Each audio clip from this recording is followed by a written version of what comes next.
कोई ज़रूरी बात करनी हो, कोई दिल की बात रह गई हो आजू बाजू वाले से, वो कर लीजिए, है ना। नहीं तो फिर करेंगे तो मैं पूछूंगा भाई कि क्या बोल रहे थे। बोल लीजिए। कोई व्हाट्सअप देखना है, मैसेज करना है ज़रूरी, वो कर लीजिए।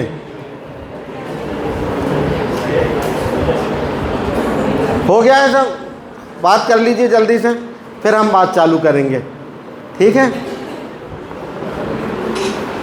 हो गई है बेटा। आपके यहाँ कुछ मतलब नॉटी बच्चे भी होंगे, तो उनके पीछे एक दो लोगों को लगा दीजिए ना, फिर मैं भूल जाता हूँ कि मैं बोल क्या रहा था। कोई बात करता है तो कुछ होंगे, उनको बल्कि आगे सम्मान से बैठा दीजिए। हैं वो रहते ना कुछ। नहीं, हमारे बच्चे नॉटी नहीं है सर, फुसफुसाने की आदत है, उतना सा चलता है। नहीं, ये तो दिक्कत वाली बात है। बच्चे हैं और नॉटी नहीं है, ये दोनों तो असंगत बात हो गई। है ना भाई, हम भी तो बच्चे थे और ये भी आज बच्चे हैं। चलिए दोस्तों, हम चालू करें। सबकी बात हो गई है। चलिए, मेरा नाम बताए आपको जान ही लिया होगा आपने, मेरा नाम राजीव तिवारी है। थोड़ा सा मैं अपने बारे में बता दूं। मैं यहाँ पे नशा मुक्त भारत अभियान जो मोदी जी ने 2019 में चालू किया, मैं उसकी राज्य स्तरीय समिति में हूँ और मैं मध्य प्रदेश का स्टेट मास्टर ट्रेनर हूँ नशा मुक्ति का। मैंने यूनाइटेड नेशन के साथ लगभग 95 वर्कशॉप की हैं स्कूल और कॉलेजों में, और कुल टोटल में लगभग अभी तक लगभग 250 वर्कशॉप में कर चुका हूँ नशा मुक्ति के ऊपर। हम यहाँ पे 4 नशा मुक्ति केंद्र चलाते हैं, भोपाल, इंदौर, रायपुर, बिलासपुर में। हमारा सेंटर जो है भोपाल वाला, ये मध्य प्रदेश, छत्तीसगढ़, राजस्थान, बिहार और उत्तर प्रदेश का सबसे बड़ा केंद्र है। और मैं एडिक्शन काउंसलर भी हूँ, है ना। और एक चीज़ और मैं बता दूं कि मैंने 20 साल तक लगभग अपने जीवन में शराब, गांजा, चरस, अफीम, नेट्राबेट-10, विलियम-10, कोरेक्स, ब्राउन शुगर, ये सब लिया है। मैं थानों में भी बंद रहा हूँ, मैं जेलों में भी बंद रहा हूँ। आपने रोड पे देखा होगा ना, गालियाँ बकता है, सबको ललकारता है, इधर आओ बताता हूँ, और फिर सब उसे आगे मारते हैं। वैसा रोल मैंने किया है ना। मैं रोडों पे पड़ा भी रहा हूँ, मैंने घर में भी चोरियाँ की हैं, मैंने बाहर भी चोरियाँ की हैं। तो मुझे, और मैं पिछले 12 साल से नशे से दूर हूँ। तो ये मुझे व्यक्तिगत अनुभव है नशे का, 32 साल का। और जब मैं पैदा हुआ ना, तो मेरे घर पे मेरे फादर भी जो थे वो नशे में चूर थे, और मैं बचपन से ही मैंने घर पे मारपीट, तोड़फोड़ होते हुए देखी। तो मैं कह सकता हूँ कि मुझे नशे का लगभग 48 साल का अनुभव है ना। इतना अनुभवी आदमी आपको ढूंढने से नहीं मिलेगा भोपाल में। तो ये कैसे हुआ मेरे जीवन में, इसके बारे में हम आपको बताना शुरू करेंगे। पहले हम थोड़ा सा जान लें।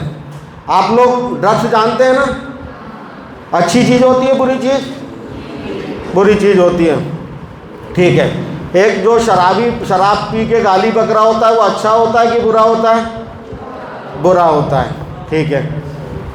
चलिए, हम आपको इसके बारे में बताते हैं। पहले तो सबसे पहले हम थोड़ा सा बात कर लें कि ये कार्यक्रम क्यों चालू करना पड़ा।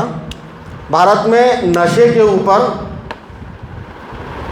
आज़ाद भारत में और पराधीन भारत में पहला सर्वे जो हुआ वो जनवरी 2019 में एक रिपोर्ट आई। आप लोग एम्स जानते हैं ना, एम्स में एक national drug dependent treatment centre है। क्या नाम है उसका?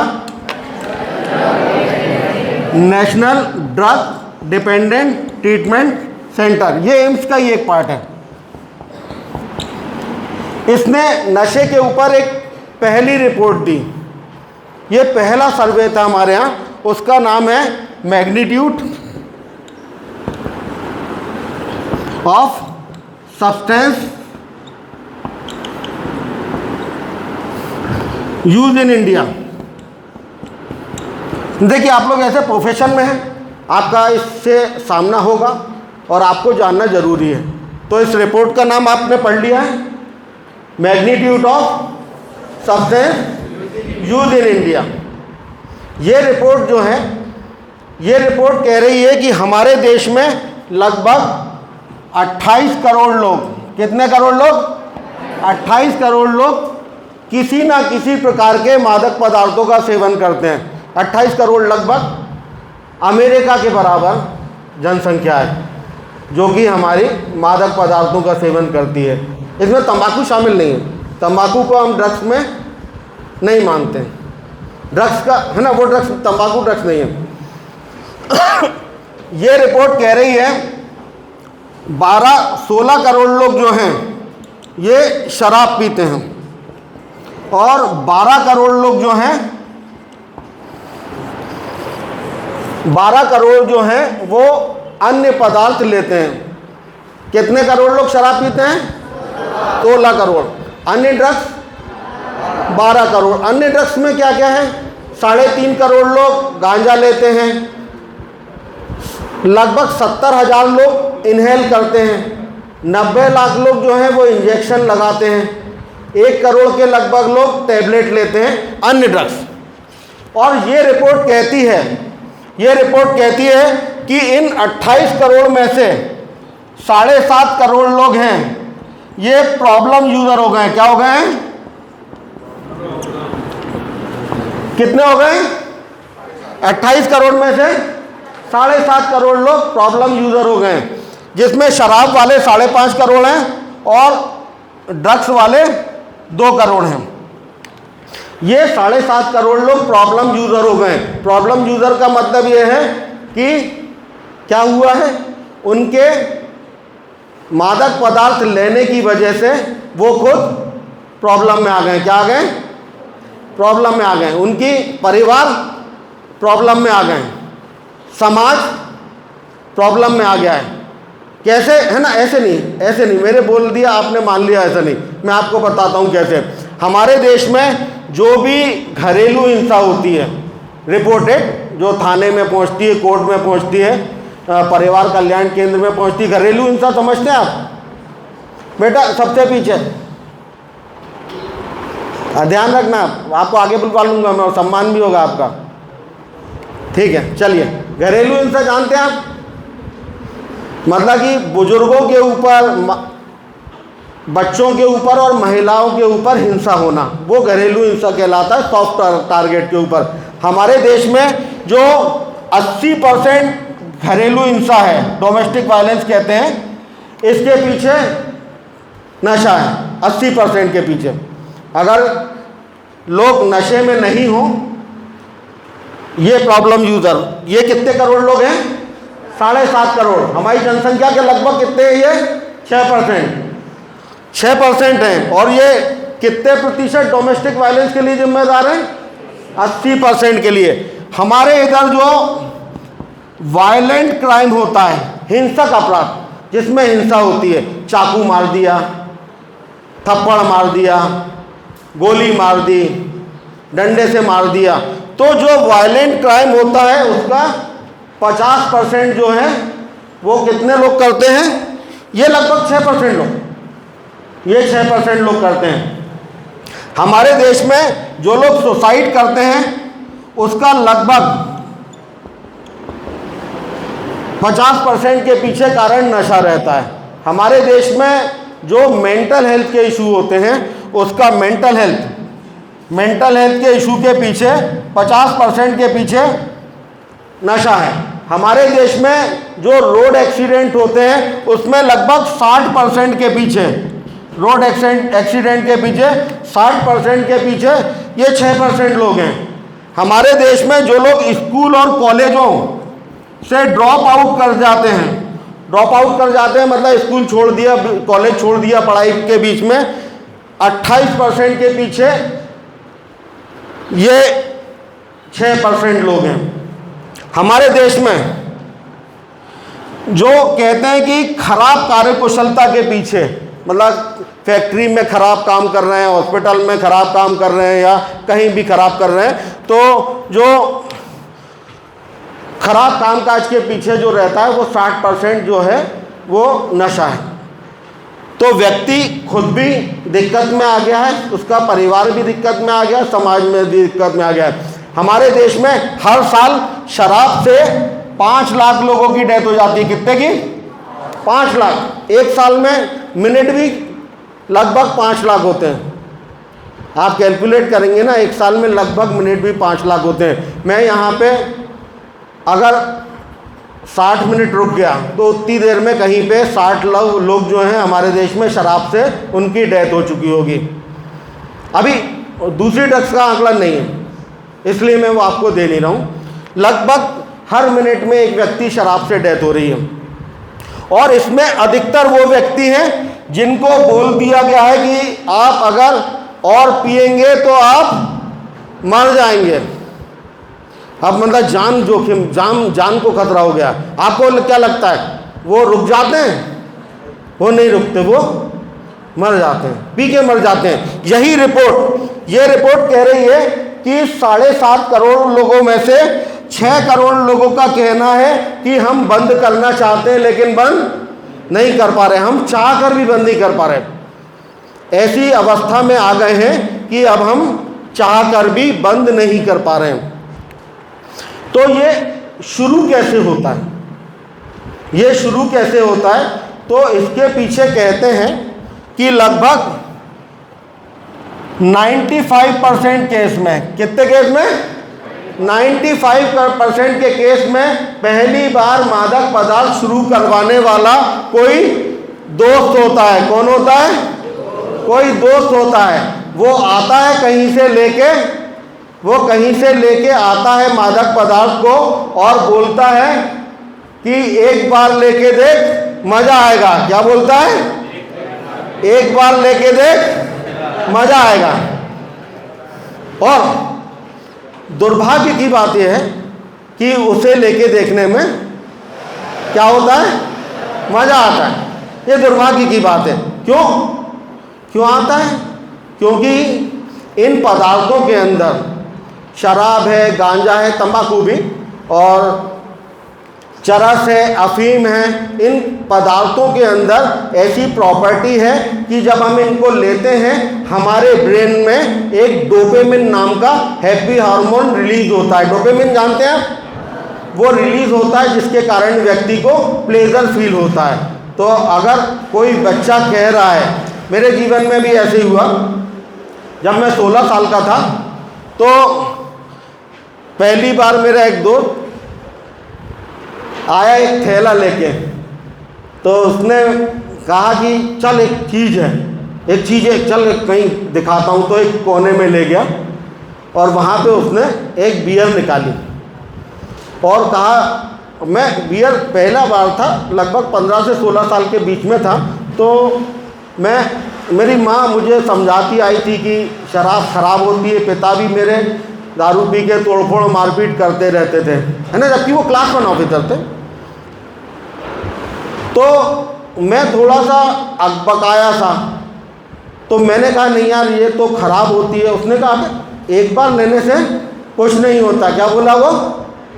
एक बार लेने से कुछ नहीं होता। मैंने कहा नहीं, मैं नहीं लूँगा। तो उसने कहा तू डरपोक है। क्या बोला? डरपोक है। ऐसी बातें हमारे पास जो लोग आते हैं ना, भर्ती होते हैं, उनसे पूछते हैं कि भाई कैसे क्या, तो लगभग ऐसे ही चालू होता है ना। ये आपको इसलिए बताया जा रहा है कि आपके पास भी कोई आपका दोस्त आ सकता है, और वो आप निश्चित जानिए वो आपका बुरा करने नहीं आया है। उसे वो मज़ा कहीं से लग गया है और वो चाहता है कि मेरे दोस्त को भी वो मज़ा मिल जाए। मेरा दोस्त मेरा बुरा करने नहीं आया था। उसे नहीं मालूम था कि मैं 28 करोड़ में से 7.5 करोड़ वाला प्रॉब्लम यूज़र निकलूँगा। वो उसने कहीं से पी ली थी, चख ली थी, वो अपने कहीं मामा के यहाँ गया था, तो उसका मन था कि मेरे दोस्त को भी ये मज़ा मिले। और जब उसने कहा कि तू डरता है क्या, तो मुझे लगा कि यार अब तो बहादुरी वाली बात आ गई है, और एक बार लेने से क्या होता है ना। मुझे तब मालूम नहीं था कि एक बार लेने से क्या क्या होगा। तो मैंने एक बार लेके देख ली, और वो जो कह रहा था कि अच्छा लगता है, तो वो सही कह रहा था, अच्छा लगता है ना। मुझे अच्छा लगा। वो मैं थोड़ा संकोची व्यक्ति था, 4 लोगों में बोल भी नहीं पाता था। शादी होती है ना हमारे यहाँ, तो कुछ बच्चे देखते हैं डांस कराने वाले हैं तो छुप जाते हैं, तो मैं भी छुप जाया करता था, मुझे पकड़ के लाया जाता था। तो मैंने पी तो मैं खुल के डांस करने लगा।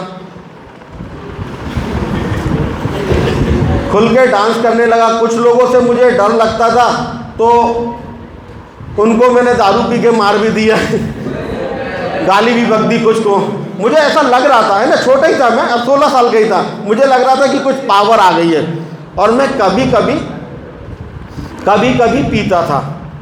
मुझे कुछ लोगों ने बोला कि यार तुम शराब पी रहे हो। कुछ बच्चे रहते हैं ना जिनको हम उस समय कहते हैं ज्ञानी है है ना। तो मैंने भी कहा यार मैं तो कभी कभी पीता हूँ, कभी कभी पीने से कुछ नहीं होता, जैसे मेरे गुरु ने मुझसे कहा था, मैंने यही कहा। लेकिन ज़्यादा टाइम नहीं लगा, मैं कभी कभी से इन पदार्थों में क्या रहता है कि हम, जैसे मान लिया आपने पहली बार मैंने और हम 3 लोगों ने मिलकर एक बियर पी थी और तीनों एकदम झूम गए थे कि कहीं जाने लायक भी नहीं बचे थे, वहीं बैठे रहते, डले रहते घंटों।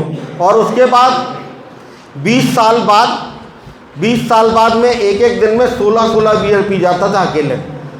इन पदार्थों में गुण रहता है या इनकी प्रकृति रहती है कि हमको वो जो मज़ा पहले थोड़े से में आता है वो फिर मज़ा हमको, वो मज़ा लेने के लिए हमको थोड़ी सी मात्रा ज़्यादा लेनी पड़ती है, फिर कुछ दिन बाद थोड़ी सी ज़्यादा लेनी पड़ती है, फिर कुछ दिन बाद वो मज़ा लेने में हमको वो लेने में थोड़ा और लेना पड़ता है। लेकिन जैसा कि ये रिपोर्ट बता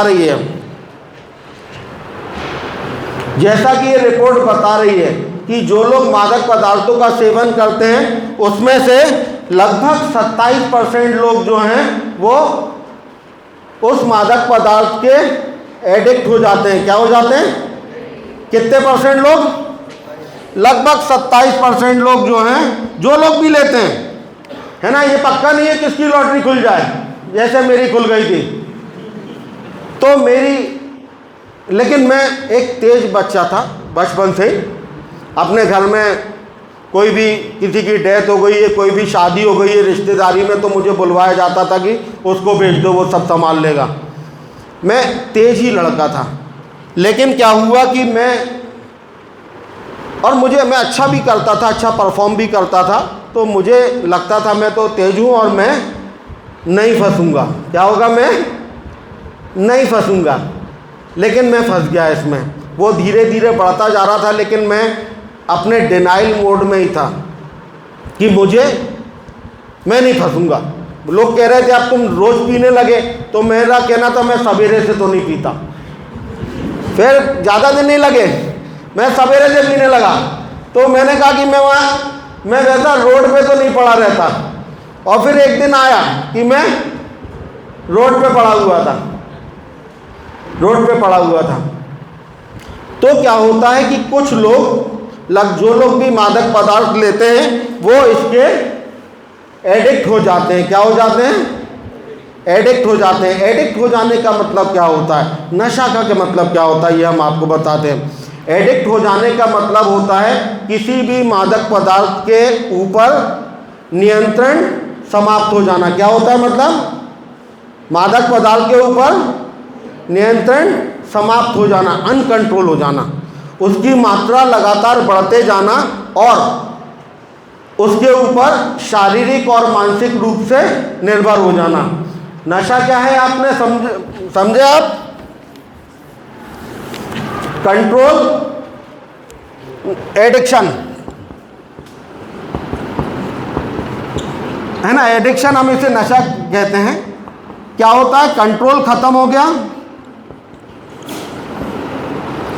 खत्म हो जाना और फिजिकली एंड मेंटली डिपेंडेंट हो जाना। क्या क्या हो रहा है? कंट्रोल खत्म हो गया। एडिक्शन की मैं आपको पहचान बता रहा हूं। आप लोग डॉक्टर हैं, आपके सामने एडिक्शन के केस आएंगे, आपको जानना होगा कि एडिक्शन होता क्या है। किसी भी मादक पदार्थ के ऊपर कंट्रोल खत्म हो गया है। ना तो वो उसकी मात्रा को नियंत्रण कर पा रहे हैं, ना ही वो उसको पूरी तरीके से बंद कर पा रहे हैं। दूसरा, वो उसके ऊपर फिजिकली और मेंटली डिपेंडेंट हो गए हैं। डिपेंडेंसी का मतलब होता है कि यदि हमें वो पदार्थ नहीं मिले तो हमको घबराहट होने लगती है, पेट दुखने लगता है, उल्टी होने लगती है, सर में दर्द होने लगता है, सब कुछ खराब लगने लगता है। इसको हम, जो व्यक्ति डिपेंडेंट हो जाते हैं, जैसे आपके पास कभी जो शराब वाले आएंगे, डिपेंडेंट हो गया है, उसको शराब नहीं मिलेगी ना, उसके हाथ कांपने लगेंगे। वो, मैं आपको बता रहा हूँ, मैं पेन नहीं पकड़ पाता था यदि मैंने नशा नहीं किया तो। मैं 11 साल सरकारी नौकरी में भी रहा हूँ, बल्लभ भवन मंत्रालय में, तो मैं अगर पी नहीं लूँ ना, तो मैं पिया नहीं हूँ तो मैं पेन नहीं पकड़ पाता था ठीक से। ये डिपेंडेंसी आ जाती है कि हम अपनी नॉर्मल काम नहीं कर पाते हैं। जो लोग तंबाकू नहीं खाते, तंबाकू के डिपेंडेंट हो जाते हैं, उन्हें तंबाकू नहीं मिले ना तो वो सवेरे फ्रेश तक नहीं हो सकते हैं, उनको चाहिए।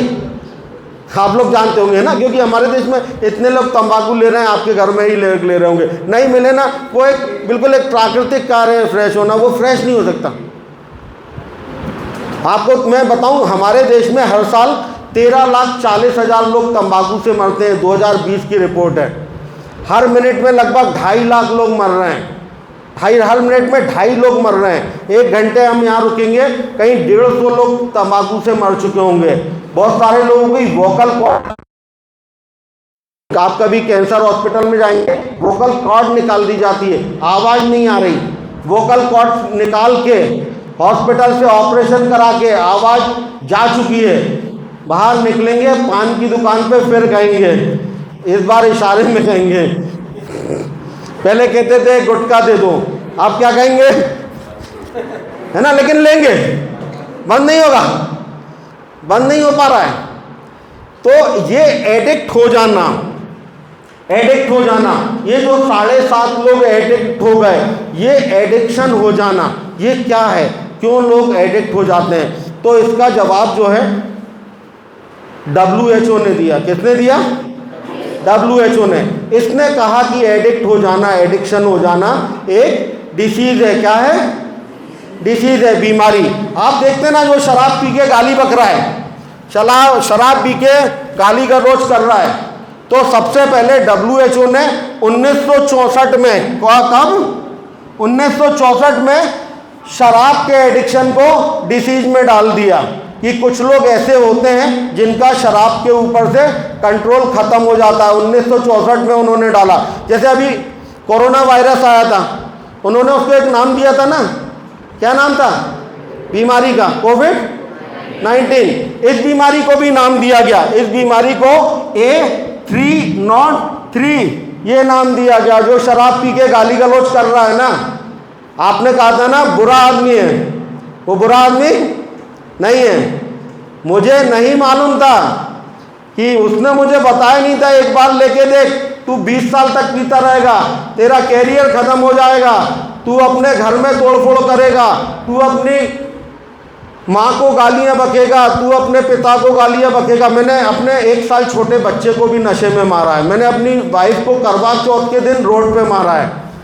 और यकीन मानिए, इनमें से कोई भी काम मैं करना नहीं चाहता था, क्योंकि पिछले 12 सालों से तो मैंने किया नहीं।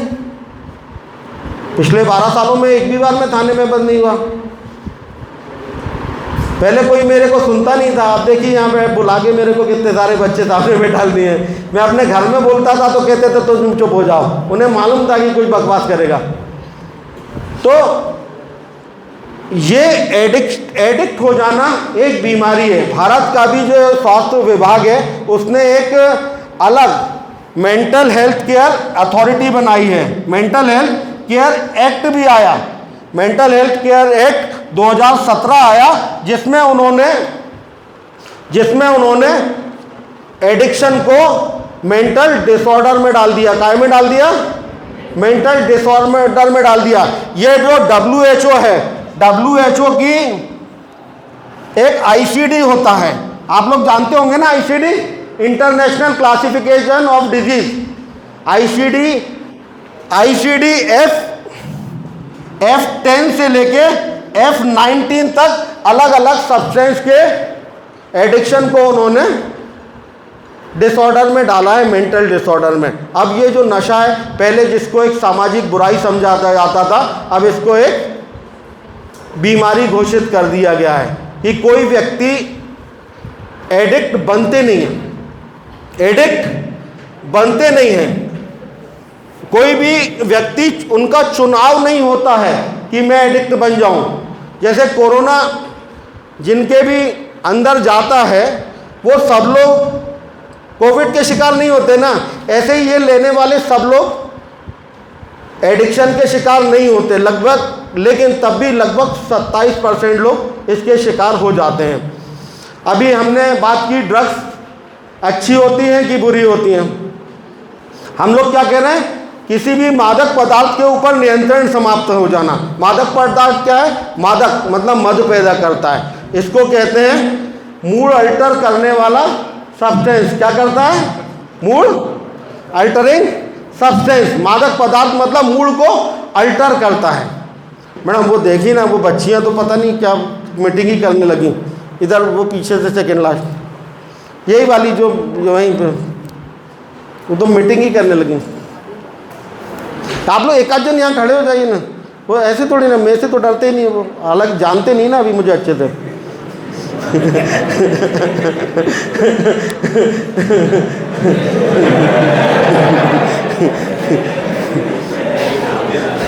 चलिए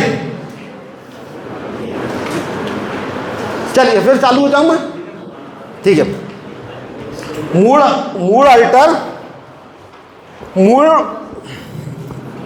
अल्टर सब्सटेंस, मना स्थिति बदलने वाले पदार्थ जो कि मना स्थिति को बदल देते हैं। जो अगर कोई कहता है ना कि मेरी शराब पीने से थकान दूर होती है ना, कुछ अच्छा फील होता है, उसमें से गुण है, मूड अल्टर करते हैं वो, लेकिन हम फिर धीरे धीरे उसके अल्टर एडिक्ट होते जाते हैं। आपने अभी बताया ड्रग्स कैसी चीज़ है। सबसे पहली ड्रग्स, शराब भी एक मानव द्वारा ढूंढी गई सबसे पुरानी ड्रग है।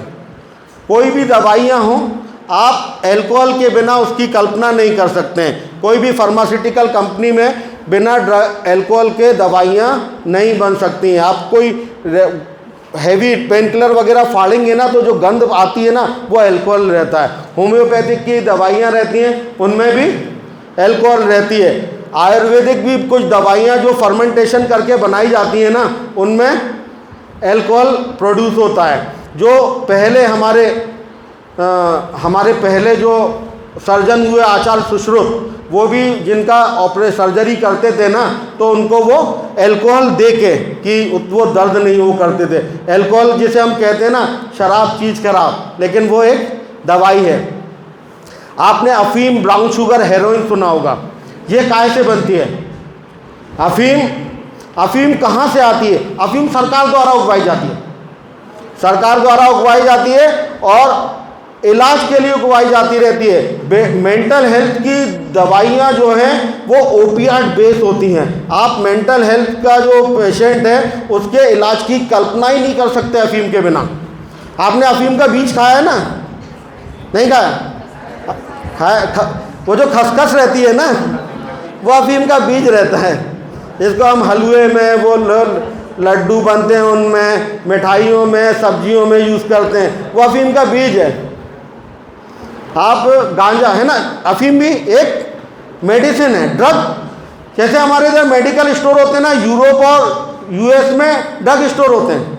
ड्रग का मतलब होता है औषधि, ड्रग का मतलब औषधि होता है। आप जिस गांजे की बात कर रहे हैं ना, आयुर्वेद में भी लकवे के इलाज के लिए गांजे का कई जगह उपयोग लिखा हुआ है। कुछ पेन किलर भी गांजे से बनते हैं। हिमाचल साइड में जिनकी महिलाओं की डिलीवरी होती है तो गांजे के बीज का हलवा दिया जाता है उनको, वो भी एक मेडिसिन है। अब आपने आजकल एक पार्टी ड्रग है LSD, क्या नाम है इसका? LSD। ये जिसके पास पकड़ी गई उसकी जमानत ही मुश्किल होती है, सालों के लिए वो जेल चले जाता है। तो ये जो LSD है जिसको पी के लोग पागल से हो जाते हैं, उनको कुछ भी दिखने लगता है। मेरा एक दोस्त था, मैं नशा मुक्ति केंद्र में भर्ती आऊँ है ना। अभी सर एक बता रहे थे कि आपने निमहैंस सुना है क्या?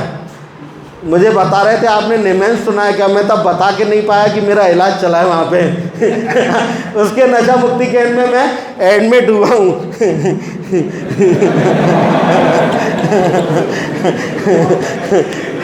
है ना। ये national institute of mental health and neuro science, ये हमारे एशिया का सबसे बड़ा मेंटल हेल्थ का इंस्टीट्यूट है, सबसे बड़ा नशा मुक्ति केंद्र कह लें या सबसे बड़ा पागल खाना कह लें। तो मैं हालांकि यहाँ भी एडमिट हुआ हूँ। तो यहाँ पे जो है हम LSD की बता रहे थे, है ना। मैंने इतना गांजा पिया है कि मैं भूल जाता हूँ चीज़ें सालों पिया है मैंने, और मिला के पिया है कई कई चीज़ें। तो LSD की खोज की गई थी शराब छुड़ाने के लिए। काय के लिए की गई थी? ये पहले एक दवाई थी। काय की दवाई थी? शराब छुड़ाने की। जिसको अल्कोहल का एडिक्शन होता था उसको LSD लिखी जाती थी, और ये फिर आज ये वो नशा करने की चीज़ बन गई, है ना। हमारा जो विंध्य क्षेत्र है, रीवा, सतना, उमरिया, अनूपपुर, सीधी, सिंगरौली, विंध्य क्षेत्र में सबसे ज़्यादा जो एडिक्शन है, जो युवा एडिक्शन में है, वो कफ सिरप में है। काय के कफ में है? कफ सिरप, खांसी की दवाई।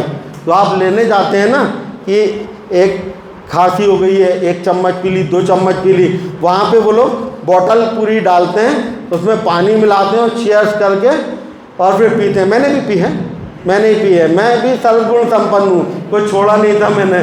तो बात देखिए, मैंने हमारे इधर आयोडेक्स भी ब्रेड में लगा के खाई जाती है, मैंने भी खाई है। तो देखिए, ये आपको बताने का मतलब ये है कि दिक्कत चीज़ों में नहीं है। हम यहाँ नो ड्रग्स की बात नहीं करते हैं, हम यहाँ ड्रग्स यूज़ की बात नहीं करते, हम बात करते हैं ड्रग्स के एब्यूज़ की, कि आपका उसको लेने का उद्देश्य क्या है। मैंने जितनी भी चीज़ें बोली ना, इनमें से सारी की सारी कभी ना कभी जो है वो आप खा चुके होंगे या लगा चुके होंगे, थोड़ी थोड़ी मात्रा में डॉक्टर के निर्देशन में। आपके अंदर कब अल्कोहल गई होगी आपको पता भी नहीं होगा, कब आपको थोड़ी जिन लोगों को थोड़ी नींद की दिक्कत आती है या कुछ एंजाइटी होती है, उनको कब उन्होंने थोड़ी सी अफीम खाई होगी उन्हें पता भी नहीं होगा, कब उन्होंने पेन किलर में गांजे का कुछ तत्व किया उन्हें पता भी नहीं होगा। लेकिन हम बात कर रहे हैं ड्रग्स के एब्यूज़ की, कि मज़े के लिए लेना, बिना डॉक्टर के अंडर में लेना, ड्रग्स एब्यूज़ की बात हो रही है। तो ड्रग्स बुरी चीज़ें नहीं है। ड्रग्स जो है ड्रग्स है वो अच्छी चीज़ है, मानवता के उपचार के लिए है, मानव के उपचार के लिए है ना। ड्रग्स का मतलब ही होता है। तो ये जो बीमारी है एडिक्शन की, कि कुछ लोगों का कंट्रोल ख़त्म हो जाता है, वो उसके ऊपर डिपेंडेंट हो जाते हैं। तो इसका ये जो डिपेंडेंसी है, इसके लिए ट्रीटमेंट की ज़रूरत होती है, जो कि आप लोग भी करेंगे। मैंने आपको बताया ना, हाथ कांपने लगते हैं, उल्टी आने लगती है, ये विड्रावल सिंड्रोम होते हैं। क्या बोलते हैं इनको? विड्रावल सिंड्रोम, है ना। कि अगर आपको वो पदार्थ नहीं मिल रहा तो आपकी बॉडी रिएक्ट कर रही है, ये विड्रावल सिंड्रोम है। इसके लिए इलाज की ज़रूरत पड़ती है व्यक्ति को, हाथ कांप रहे हैं उसके। अगर उसकी डिपेंडेंसी ज़्यादा होती है तो एक अवस्था आती है कि वो हेलुसिनेशन में जाने लगता है। काय में जाने लगता है? हेलुसिनेशन एक ऐसी अवस्था है, एक पागलपन सा है, जिसमें व्यक्ति को भ्रम होता है। जो आवाज़ें नहीं हो रही होती हैं वो सुनाई देने लगती हैं, जो चीज़ नहीं दिखती है वो दिखाई देने लगती है। मेरे पास हैं तो बहुत से किस्से। मेरे यहाँ पेशेंट एडमिट होते रहते हैं। तो एक दिन रात को एक पेशेंट जो है वो सबके ऊपर दौड़ गया 2 बजे उठ के, तो उसको पकड़ा, सबके पलंग के ऊपर कूदते हुए दौड़ रहा। तो पूछा कि भाई क्या हुआ? तो उसने कहा वो हनुमान जी आए गदा लेके मेरे को सजा देने के लिए। उसको दिख रहा कि हनुमान जी दौड़ रहे हैं उसके पीछे। एक मतलब हमने सुना कि पागलपन का कारण नशा है, करने का कारण वो अवस्था आ जाती है कि व्यक्ति को यदि वो पदार्थ नहीं मिलेगा तो उसके अंदर पागलपन आ जाएगा। फिर इससे ज़्यादा जब डिपेंडेंसी और बढ़ जाती है तो एक ऐसी स्टेज आती है कि यदि व्यक्ति को वो मादक पदार्थ नहीं मिले तो वो डिलीरियम ट्रिमेंस में चला जाता है। डिलीरियम जानते हैं आप? डिलीरियम एक ऐसी अवस्था है जिसमें व्यक्ति को कार्डियक अरेस्ट आ जाता है और उसकी डेथ हो जाती है। मतलब व्यक्ति अगर डिपेंडेंट है, उसको अगर प्रॉपर मेडिकेशन नहीं मिलेगा तो वो हेलुसिनेशन में भी जाएगा, डिलीरियम में भी जाएगा, और इसके लिए इलाज की ज़रूरत होती है ना। हमारे यहाँ लोग जानते नहीं, पहले नहीं जानते थे। बहुत बार क्या होता है कि अपराध हो गया एडिक्ट से, अब उससे अपराध हो गया तो पुलिस थाने में बंद कर देती थी उसको, कुछ पूछताछ करनी है, वो 2-2 दिन थाने में बंद रहता तो उसकी डेथ हो जाती थी। बहुत से घर वालों ने अपने बच्चों को मार डाला। कैसे? उनने कहा इसको हम पीने नहीं जाने देंगे, बंद कर दो इसको। वो रो रहा है तो कह रहे हैं ये नाटक कर रहा है, जाने नहीं देना। और अगले दिन क्या हुआ? सवेरे उसकी लाश मिलती है। तो एक ऐसी अवस्था आ जाती है कि व्यक्ति डिलीरियम ट्रिमेंस में जाने लगता है और वो नशा, हमने बात की नशा करने से लोग मर रहे हैं, एक ऐसी स्टेज आती है कि अब यदि वो मादक पदार्थ नहीं मिलेगा तो व्यक्ति की डेथ हो जाएगी। खासतौर से स्मैक हो गया, हेरोइन हो गया, कोकीन हो गया, कोकीन हमारे यहाँ नहीं मिलती, शराब हो गया, सिंथेटिक ड्रग्स हो गई, MDMA हो गया, LSD हो गया, ये सब है दवाई। लेकिन इतनी इनकी हैवी डिपेंडेंसी रहती है कि यदि व्यक्ति नहीं मिला, उसकी प्रॉब्लम क्रॉनिक हो चुकी है तो उसकी डेथ हो जाती है। और इस बीमारी की एक बड़ी मतलब खासियत कहेंगे या बड़ा दुर्भाग्य करेंगे कि ये जो बीमारी है जिसमें व्यक्ति अनकंट्रोल होके मादक पदार्थ लेने लगता है, तो उसका प्रभाव उसके ऊपर ये आता है कि वो पूरी तरीके से नेगेटिव हो जाता है। उसकी थॉट्स, उसके इमोशंस, उसकी फीलिंग नेगेटिव हो जाती है। और जब उसको बहुत ज़्यादा उसके अंदर मादक पदार्थ चला जाता है तो उससे वो काम होने लगते हैं जो वो खुद भी नहीं करना चाहता है। वो बन जाता है जो वो खुद भी, कोई भी नहीं बनना चाहता, वो बनना नहीं चाहता, लेकिन वो बन जाता है। कहते हैं इसको कि ये बीमारी दुनिया की एकमात्र ऐसी बीमारी है जो इसके पीड़ित को इंग्लिश में क्या कहते हैं? विक्टिम। ये एकमात्र ऐसी बीमारी है जो इसके विक्टिम को विलेन बना देती है। वो ऐसे काम करने लगता है कि लोग उससे नफरत करने लगते हैं। देखिए, मैंने आपसे पूछा था एडिक्ट अच्छा होता है कि बुरा होता है? आपने क्या कहा? बुरा होता है। लेकिन वो नहीं है, उसने नहीं चाहता।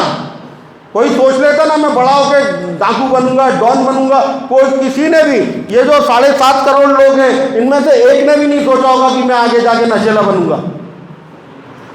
एक ने भी नहीं सोचा होगा, सिंगल ने भी। लेकिन क्या हुआ?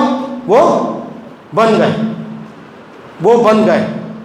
तो ये उन्होंने चुनाव नहीं किया है, ये एक बीमारी हो गई है उनको। और ऐसी बीमारी हो गई है जिसका पीड़ित व्यक्ति जो है वो गलत काम करने लगता है, वो नेगेटिव हो जाता है, सबको दुश्मन समझने लगता है, उसे लगने लगता है कोई मेरी इज्जत नहीं करता, कोई मेरी सुनता नहीं है, उसकी पूरी थॉट्स और फीलिंग सब नेगेटिव हो जाती है। अभी सर ने बड़ी अच्छी बात कही थी कि कुछ आध्यात्म की तरफ से ही उसमें सुधार आता है। तो सर ने तो उसको मैं आपको बता दूं कि वो कुछ भी कर सकता है, वो अपनी माँ का गला भी काट सकता है। काट दिया, लोगों ने काट दिया है, आप पढ़ेंगे ना पेपर में, थोड़े से पैसे के लिए। उसको इतनी डिपेंडेंसी हो चुकी रहती है कि उसे नहीं मिलता है ना, वो पागल जैसा हो जाता है। मेरे घर में मैं आपको बताता हूँ, मैं आखिरी में स्मैक पीने लगा था।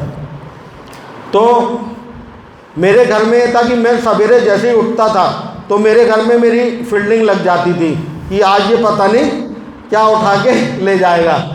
तो मैं एक दिन उठा तो मेरी पत्नी पीछे मेरे, और माँ पहले से बैठी हुई है कि अब उठाए शेर, पता नहीं क्या लेके जाएगा। तो मैं किचन में गया पानी पीने, मुझे समझ में नहीं आ रहा था। मैं उठा था और मुझे बस ये था कि यार मुझे चाहिए। तो मैंने देखा, मैं समझ गया ये लोग वहाँ बैठे कुछ ले नहीं जाने देंगे। मेरे घर में पीछे एक गेट था, तो मैं गैस का चूल्हा लेके और निकल गया, और मैंने फिर वो 300 रुपये में बेच दिया था।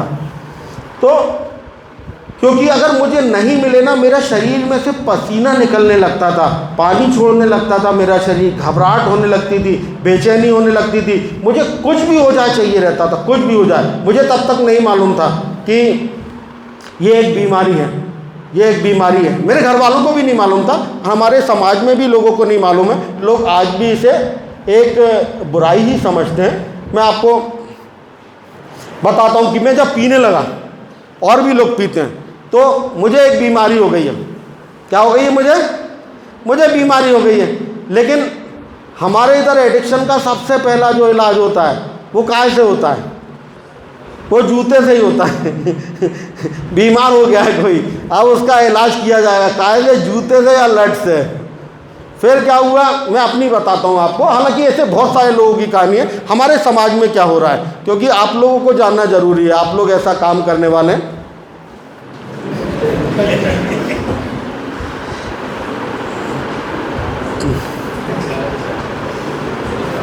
जल्दी से सब लोग बात कर लो, थोड़ी सी कुछ मन में बात आ गई है, कोई बताना है बाजू वाले को, बता दो भैया जल्दी। बता ली? देखो मैं तो बोलता रहूँगा, और कुछ लोग हाथ उठा देना, मैं समझ जाऊँगा कि अब बंद कर देना चाहिए, क्योंकि मैं कल तक बोल सकता हूँ, है ना। कुछ लोग भी धीरे से उठा देना, तो मैं समझ जाऊँगा कि हाँ भाई अब ख़त्म कर देना चाहिए। बेटा बस थोड़ी देर और है, तू तो बहुत ही बोर हो रहा है यार।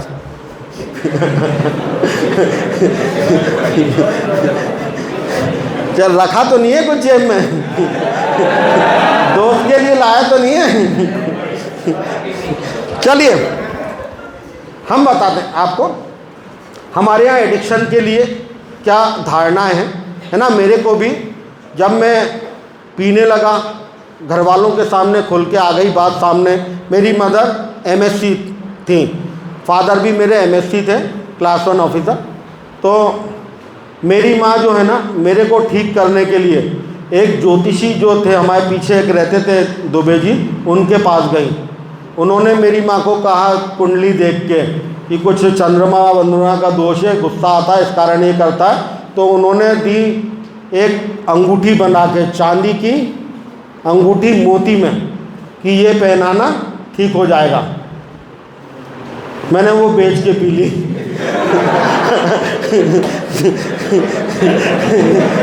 और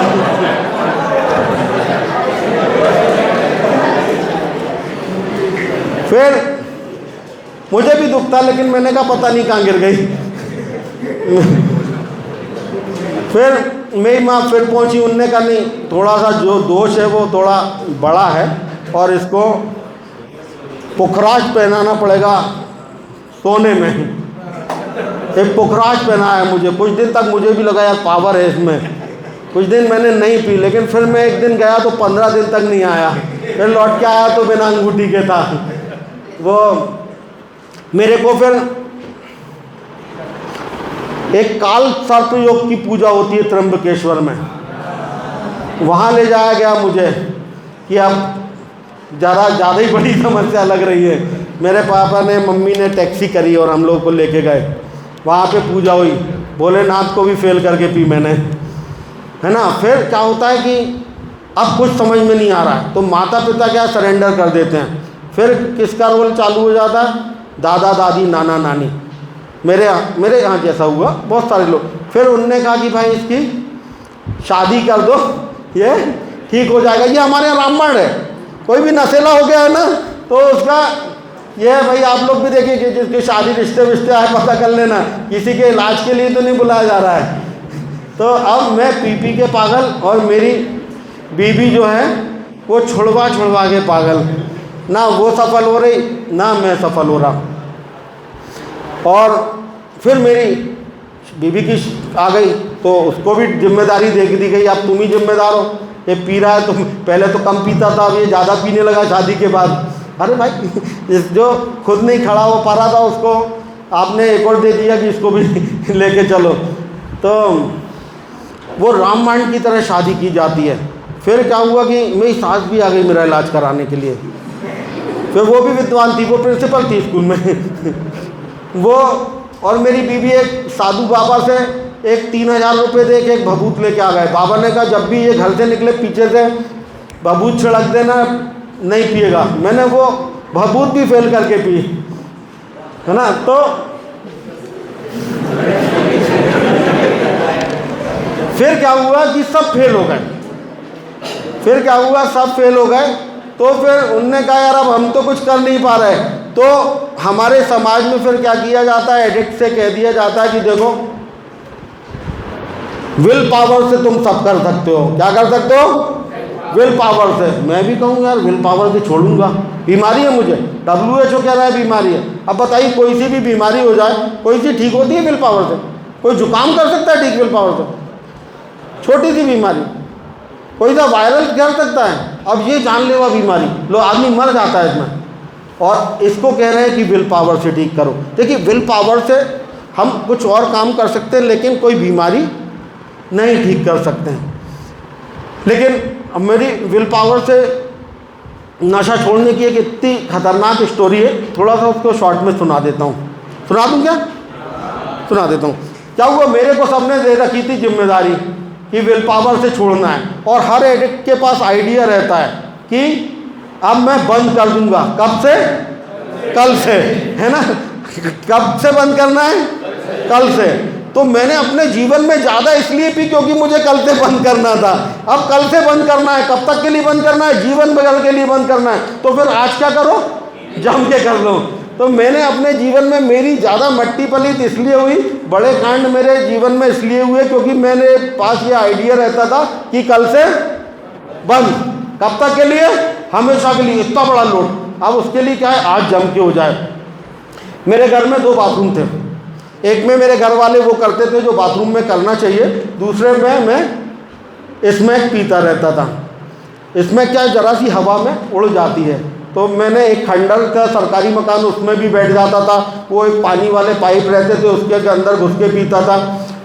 एक मेरे घर में फिर देखा कि यार इसको पुलिस पकड़ लेती है, भिड़ता हुआ भी आ जाता, कहीं गाड़ी भूल जाता। मैं कई बार भूल गया मैंने गाड़ी कहाँ खड़ी की है। तो मैं घर में ही कह दिया था बेटा मैं घर में ही पीने लगा था। तो और मैं छोड़ना चाहता था। मैं जब मुझे 3 साल बाद समझ में आया था ना कि मेरे नंबर कम हो रहे हैं, मेरे से साथ अच्छे लोगों ने रहना बंद कर दिया है, मेरा शरीर में अब वो ताकत नहीं रह गई है, मैं चलता हूँ तो हाफ जाता हूँ। तो मैंने जब बंद करने की सोची ना, उसके बाद मुझे 17 साल और लगे, और मैं बंद करना चाहता था। मैं ये कहानी जो सुना रहा हूँ ना, इससे आप जानेंगे। तो हमने बात भी की 6 करोड़ लोग बंद करना चाहते हैं लेकिन बंद नहीं कर पा रहे हैं। तो मैंने, है ना, अब क्या है कि आदमी एक तो एक नशेला, और अब उसी को जिम्मेदारी दे दी गई है कि तुम्हें अपना इलाज खुद ही करना है। तो एक दिन मैं बाथरूम में बैठा हुआ पी रहा था, तो रात ठंड का टाइम था, दिसंबर का, 14 दिसंबर थी लगभग। तो मुझे पीते पीते आया कि अब कल से तो पक्का छोड़ना ही छोड़ना है। तो फिर लगा यार इतनी बार तो छोड़ चुके, छूटी कहाँ। तो मैंने कहा कुछ नया करना होगा। तो अब मैंने क्या किया, रात को करीब 2 बजे जब मेरा सब ख़त्म हो गया, तो मेरे पास रेजर था। तो मैंने कहा कि पुराने राजीव को मरना होगा और नया राजीव तिवारी जन्म लेगा। तो मैंने रेजर से अपने बाल मूंदना चालू कर दी, और जो भी बाल निकल रहा है उसको पवित्र भाव से मैं बाहर आ टॉयलेट में। अब रात के करीब 4 बजे मेरा सर यहाँ तक गंजा हो गया, कई जगह से खून निकल आया, और मेरा वो रेजर टूट गया, है ना। अब रेजर तो शेव बनाने के लिए आप मुंडन नहीं कर रहे हो, और टूट गया। अब मुझे समझ में नहीं आया क्या करूँ, नशे में मैं। तो मैंने कहा बाकी का जो तर्पण है, मैं तर्पण कर रहा था बड़े पवित्र भाव से कि पुराना राजीव तिवारी जा रहा है बाल के रूप में, और कल नया निकलेगा। अब मैं सो गया। सवेरे मैं 2-2:30 बजे उठा बेडरूम में, तो मैंने देखा मेरे रिश्तेदार और दोस्त, मैंने कहा बेडरूम में क्या कर रहे हैं। अब मैं उठा, सब मुझे अजीब सी नज़रों से देख रहे हैं, है ना। तब मुझे समझ में नहीं आया, मैं भूल गया था कि मैंने क्या कांड किया रात को। मैं उठा और मैंने शीशे में जैसी अपनी शक्ल देखी होश में, मैं डर गया। अब मेरे से बताते भी नहीं बनना कि किस पवित्र भावना से वशीभूत होकर मैंने अपना मुंडन कर डाला है। तो फिर मेरे को पकड़ के एक डॉक्टर RN साहू है, पागलों के डॉक्टर, वहाँ पे ले गए। उन्होंने भी मुझे कुछ ऐसी एक गोलियां दी कि मैं 10-12 दिन तक नशे में पड़ा रहा। फिर वो मुंडन भी काम, पहले तो मुझे नाई के यहाँ लेके जाया गया कि पूरा गंजे करो इनको, फिर डॉक्टर के यहाँ लेके गए तो वो भी काम नहीं किया। फिर मेरे को अगली बार निमहैंस में भर्ती किया गया। मैं निमहैंस में एक महीने मैंने इलाज के लिया, फिर मैं निमहैंस में लौट के आया। लगभग मैं 2 साल तक ठीक रहा। उस दौरान मेरे को चीफ मिनिस्टर का एक्सीलेंस प्राइज़ भी मिला, मंत्रालय में था मैं अच्छे काम के लिए। उस समय कंप्यूटराइजेशन हुआ था अकाउंटिंग सिस्टम का। और फिर 2 साल बाद मैंने फिर पी ली एक दिन फिर पी ली जो भी मैंने 2-2.5 साल में तनख्वाह वनख्वाह लोन वोन लेके मेरी मोटरसाइकिल आई थी, फिर वो सब फिर गई। फिर मुझे एक नशा मुक्ति केंद्र में भेजा गया 4 महीने के लिए। 4.25 महीने में रहा वहाँ से आने के बाद ये 13वां साल चल रहा है, मैंने अभी तक नहीं पी है। लेकिन मैं आज भी गारंटी नहीं दे सकता हूँ कि मैं कभी नहीं पीऊँगा। यहाँ कहते हैं वंस एडिक्ट ऑलवेज एडिक्ट, है ना। आप कभी भी बता सकती हो यहाँ पे कि वो जो उस दिन आए थे ना वो फिर पीने लगे हैं, डले हैं वहाँ पे आपके कॉलेज के रास्ते में मेरा घर है तो ये बीमारी एक ऐसी बीमारी है जिसमें व्यक्ति को याद भी नहीं रहता कि उसने क्या किया था। जेलों में जो लोग बंद हैं ना, उनको याद ही नहीं है कि उनसे क्या हो गया, उसको याद ही नहीं रहता। उसको हम मेडिकल टर्म में कहते हैं ब्लैकआउट। क्या कहते हैं? ब्लैकआउट। जब आप ज़्यादा एडिक्ट हो जाते हैं और जब भी विज्ञान कहता है बॉडी में 0.012% के ऊपर ब्लड में जैसे ही अल्कोहल होती है तो आपके ब्रेन में जो हिप्पोकैम्पस होता है जो कि टेम्परेरी मेमोरी को परमानेंट में बदलता है, तो उसमें वो वर्किंग करना बंद कर देता है। तो उसको याद भी नहीं रहता कि उसने क्या किया। वो एक ऐसी ज़िंदगी जी रहा होता है। मुझे अपने जीवन के बहुत सारे लम्हे याद ही नहीं हैं। लोग मुझे बताते हैं तूने ऐसा किया था वैसा किया था, तो मैं हंस देता हूँ। मुझे बोलते ही नहीं बनता यार, मेरे को यार याद ही नहीं आ रहा। तो मैंने बड़ा लंबे टाइम ऐसा जीवन जिया है जो कि जिसके अनुभव मेरे पास है नहीं। वो तो तब भी जो भी थोड़ा बहुत मुझे याद रहा तो वो मैंने आपको आज यहाँ के बता दिया दोस्तों। और मुझे अच्छा लगा आप लोगों के साथ। आपने 99% लोगों ने ध्यान से और अच्छे से सुना दोस्तों। धन्यवाद।